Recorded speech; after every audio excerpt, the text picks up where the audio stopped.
राष्ट्रवादीच्या दोन्ही गटाकडून 2 ठिकाणी अधिवेशन झाले। मुंबईतल्या अधिवेशनातून अजित पवारांनी आपल्या पक्षाच्या एका आमदारावर शंका उपस्थित केलेली आहे। कोणीतरी एक आमदार शरद पवार गटाला माहिती पुरवतो असं अजित पवार म्हणाले। पाहूयात। राष्ट्रवादीच्या फुटीनंतर अजित पवारांचे राष्ट्रवादी आणि शरद पवारांच्या राष्ट्रवादीकडून 2 वर्धापन दिनाचे कार्यक्रम झाले। अजित पवारांच्या राष्ट्रवादीचा वर्धापन दिन मुंबईत झाला, तर शरद पवारांच्या राष्ट्रवादीकडून अहमदनगरमध्ये साजरा झालाय। इकडे मुंबईतल्या षण्मुखानंदमध्ये झालेल्या वर्धापन दिनाच्या कार्यक्रमातून अजित पवारांनी शरद पवारांबद्दल कृतज्ञता व्यक्त केली। राष्ट्रवादी काँग्रेस पक्षाच्या स्थापनेपासून 24 वर्ष पक्षाचं नेतृत्व करणाऱ्या आदरणीय पवार साहेबांनी देखील पक्षाला दिलेल्या समर्थ नेतृत्वाबद्दल आज पक्षाच्या वतीनं आणि आपल्या सर्वांच्या वतीनं मी त्यांच्या प्रति कृतज्ञता देखील त्या ठिकाणी व्यक्त करतो। अजित पवारांनी आपल्याच पक्षातल्या एका आमदारावर शंका उपस्थित केली आहे। कोणता तरी आमदार आतली माहिती बाहेर पुरवतो, नौटंकी चालली आहे अशा शब्दात दादांनी खडे बोलही सुनावले। आपल्यापासून बाजूला गेलेले त्यांच्या मधलं पण एक जण पुढे आलेले आहेत, ती तर असा रेटून बोलतो, काही बोलतो, काहीच विचारतात सोय नाही। हे असं झालं की जर रोज त्याला कोणतरी आपल्यातला आमदार फोन करून हा आता आम्ही असं करणार आहे बरं का, तुम्ही आता सांगायला हरकत नाही, हे असलं काहीतरी एक नौटंकी चाललेली आहे। विशेष म्हणजे अजित पवारांनी आणखी एक मोठा दावा केलाय। सध्या एनडीएकडे 293 खासदार आहेत, पण संसदेच्या अधिवेशनानंतर एनडीएचा आकडा 300 पार होणार असं दादा म्हणाले। त्यामुळे आता कोण फुटणार अशी चर्चा सुरू झाली आहे। आता 284 एनडीए आहे। तुम्ही बघा थोडे दिवसामध्ये तो आकडा अधिवेशनाच्या काळामध्ये किंवा त्याच्यानंतर 300च्या पुढे देखील गेलेला तुम्ही सगळेजण पाहाल। त्याच्यामुळे तुम्ही त्या बाबतीमध्ये कुठली शंका कुशंका मनामध्ये कार्यकर्त्यांनो बाळगू नका। केंद्रातल्या मंत्रिपदावरून देखील दादांनी पुन्हा एकदा स्पष्टीकरण दिलंय। शिंदेच्या शिवसेनेला स्वतंत्र प्रभाराचं एक राज्यमंत्री पद मिळालं, त्याच प्रकारे आपल्यालाही राज्यमंत्री पद मिळालं होतं, पण कॅबिनेट न मिळाल्यानं नकार दिल्याचं अजित पवार म्हणाले। आम्ही त्यांना म्हणालो की बाबा आम्हाला जे नाव द्यायचं ते प्रफुल्लभाईंचं आहे। त्यांनी अनेक वर्ष कॅबिनेट मंत्री म्हणून काम केलेलं आहे आणि कॅबिनेट मंत्री म्हणून काम करणाऱ्या व्यक्तीनं स्वतंत्र कारभार पाहायचा हे आमच्या मनाला पटत नाही। तुम्ही त्याच्यामध्ये काहीतरी वेगळा निर्णय घेतला पाहिजे। शिंदे साहेबांचे पण 7 लोक आहेत आपल्या शिवसेनेचे, त्यांनाही स्वतंत्र कारभार दिला आहे।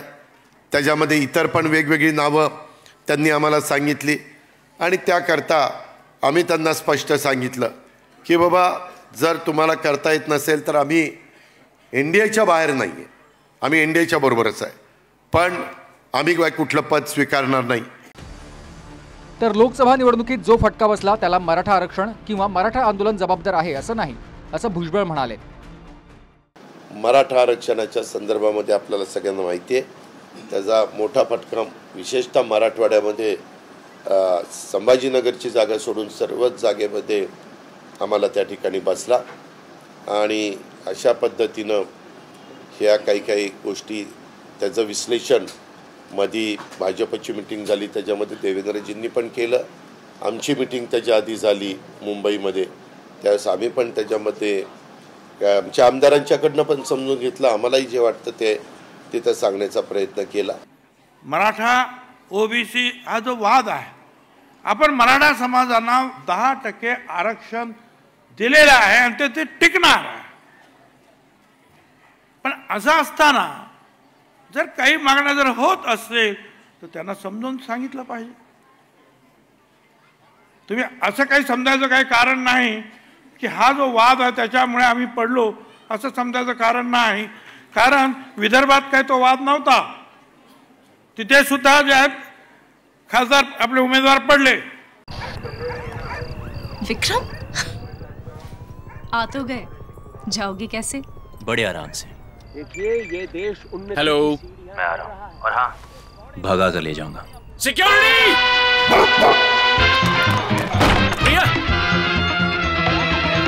भाग गई, पकड़ो उनको।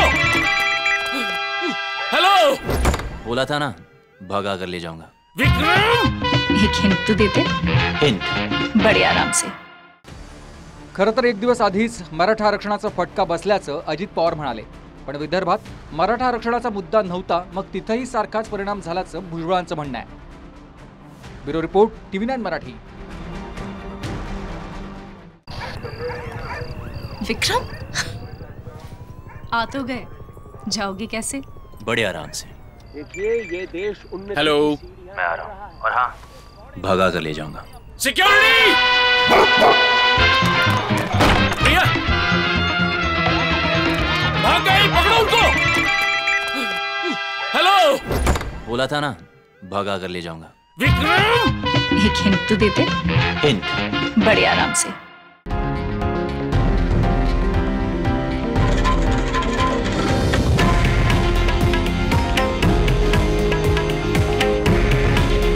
हे आहे देशातील नंबर 1 न्यूज नेटवर्क आणि आपण पाहत आहात TV9 मराठी.